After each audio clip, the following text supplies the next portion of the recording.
नमस्कार। आज के लेक्चर में हम भारत में भूमि सुधार के विषय में अध्ययन करेंगे। जैसा कि हम जानते हैं कि भारत कृषि प्रधान है।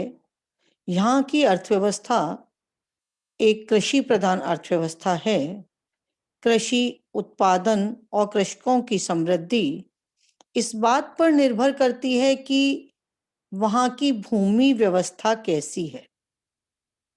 कृषक और भूस्वामियों के बीच में पारस्परिक संबंध कैसे हैं, अधिकार कृषकों के क्या हैं, उत्तरदायित्व कृषकों के क्या हैं, लगान निर्धारण और वसूली का क्या ढंग है, क्या तरीका है, भूमि का सीमा निर्धारण कैसे किया जा रहा है, जोतों की सुरक्षा कितनी है, कृषि पुनर्गठन कितना कार्यकुशल है।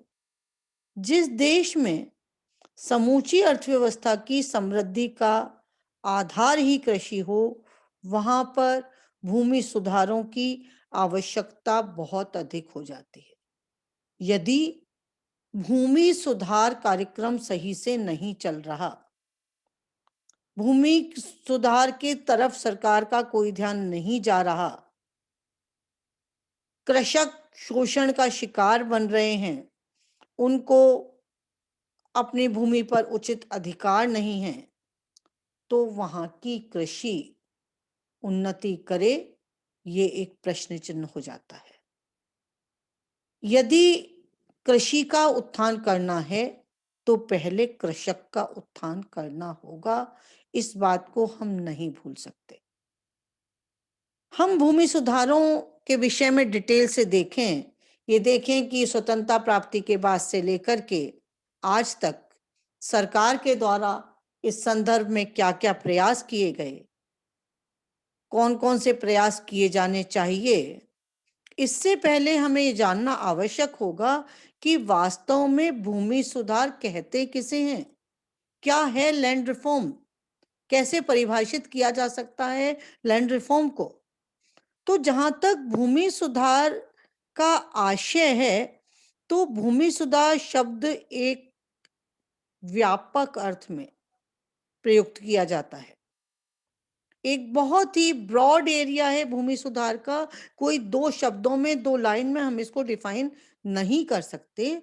फिर भी अध्ययन की सुविधा के लिए हम इसको डिफाइन करते हुए ये कहेंगे कि भूमि सुधार के अंतर्गत वे सब भूमि सुधार की चीजें आती हैं, भूमि सुधार व्यवस्था आती हैं, जिसमें भूमि के स्वामित्व, अधिकार, दायित्व, जोतों के आकार, जोतों की सुरक्षा, लगान निर्धारण, भूमि की उचित व्यवस्था, सहकारी कृषि, चकबंदी, कृषि का पुनर्गठन आदि से संबंधित कार्यक्रमों को अपनाया जाता है। भूमि व्यवस्था का अभिप्राय भूमि पर स्वामित्व तथा भूमि पर वास्तविक खेती करने वाले के अधिकार और दायित्वों से है। यानी ये सारी जो कृषि से संबंधित हम समस्याएं कहें या कृषि व्यवस्था में सुधार की चीजें कहें, जिसके अंतर्गत इन सब चीजों का अध्ययन किया जाता है, वो कार्यक्रम भूमि सुधार कार्यक्रम कहलाता है या लैंड रिफॉर्म कार्यक्रम के अंतर्गत इसको लिया जाता है। अब प्रश्न ही उठता है कि आखिर भूमि सुधार को अपनाने का उद्देश्य क्या है, क्या महत्व है भूमि सुधार कार्यक्रम को अपनाने का। तो इस संबंध में विद्वान सुकरात के शब्द उल्लेखनीय हैं, जिन्होंने कहा था कि जब खेती फलती फूलती है तो उद्योग धंधे पनपते हैं, और जब भूमि बंजर छोड़ दी जाती है तो अन्य धंधे भी अस्त हो जाते हैं। मतलब यदि अर्थव्यवस्था का विकास करना है, यदि इंडस्ट्रियल डेवलपमेंट करना है, यदि सर्विस सेक्टर का विकास करना है, तो सबसे पहले हमें उसके मूल में जाकर के कृषि का विकास करना होगा। यदि कृषि फलेगी फूलेगी, कृषि की उन्नति होगी, तो उस पर आधारित सारे क्षेत्र अपने आप ही विकसित होने लग जाएंगे। भारत के संदर्भ में सुकरात का कहा हुआ ये कथन बिल्कुल अक्षरशः सही प्रतीत होता है। अन्य शब्दों में कृषि क्षेत्र की समृद्धि बहुत कुछ भूमि व्यवस्था की उचित प्रणाली पर निर्भर करती है, क्योंकि भूमि का स्वामित्व रेत को भी सोने में परिवर्तित कर सकता है। ये बात सच है कि जब किसी चीज पर हमारा स्वामित्व होता है तो उसकी देखभाल, उसकी रखवाली अलग तरीके से होती है, और यदि ये हमें पता है कि ये चीज किराए की है तो उस पर हमारा उतना कंसंट्रेशन नहीं होता। यही चीज कृषि भूमि के संदर्भ में भी लागू होती है।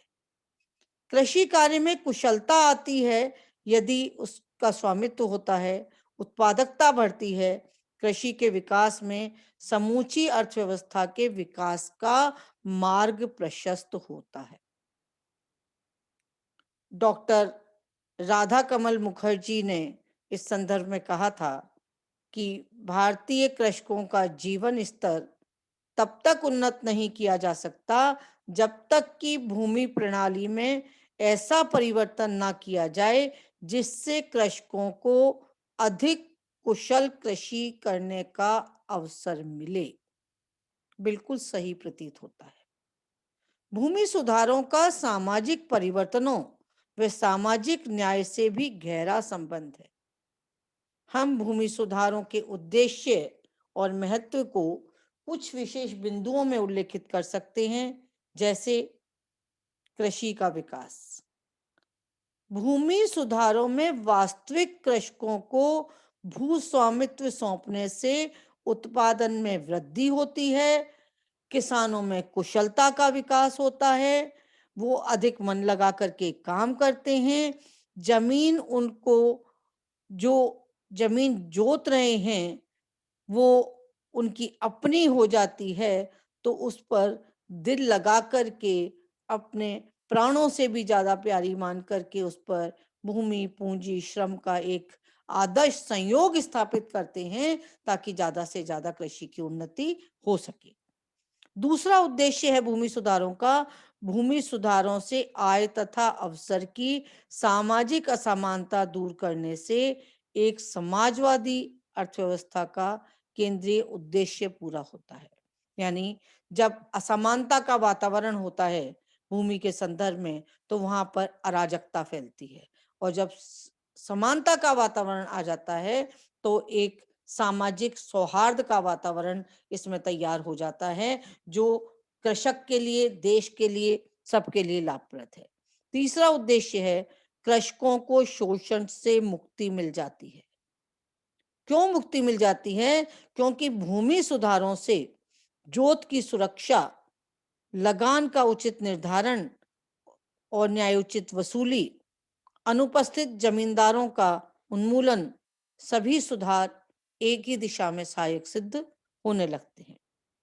नेक्स्ट, अभी हमने देखा भूमि का समान वितरण, जहां सामाजिक समानता को लाता है वहां आर्थिक विषमता को कम करता है, और जब आर्थिक समानता और सामाजिक विषमताएं कम हो जाती हैं तो निश्चित रूप से देश में, समाज में एक सौहार्दपूर्ण वातावरण तैयार होता है जो देश की उन्नति के लिए आवश्यक है। नेक्स्ट उद्देश्य है भूमि धारण व काश्तकारी अधिकारों से संबंधित बातों का निर्धारण कर दिया जाता है ताकि कृषि में कुशलता आए।